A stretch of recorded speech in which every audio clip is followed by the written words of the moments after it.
Got a little bit of box elder here. I got a box elder stump. Oh, hiccups. Might have some good color. We'll do some slices on her, see what we got going on.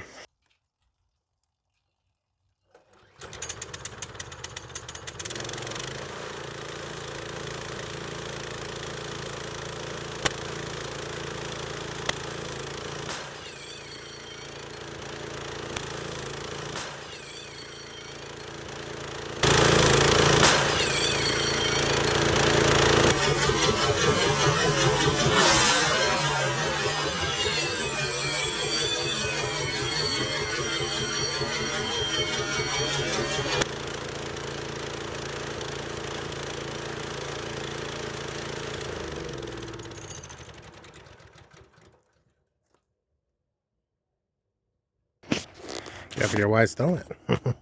I hear troubleshooting the sawmill. My belt, they call this a tire, band tire basically. This is an 18-inch band, is really worn, and I'm throwing blades. So it was riding a little bit out this way. I've adjusted where it's basically centered, so it's very little sticking out. I'm gonna see if that changes anything and it doesn't throw it.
some pretty box elder. We're gonna go lay them out. All right, some flame box elder finished. Hose down. The hose is gone. Water's off. Look pretty good. This one's like a 3-incher and that one's a 2-incher. I didn't have the heart to thin it down. Let's see how wide this one is. About 20 length. Let's go from there. About 35. 38 on this one. Yeah, about 16. And then on the fat end, you're talking about 26 inches. And you got these little ones here. They're about 28 inches long. 1 foot. Make a good cutting board. Got these two are book matched. They're about 26, 25 at the widest. Those two would make a pretty table. And then you got these little oddball ones. Good color. Maple box elder. Nice. Yep.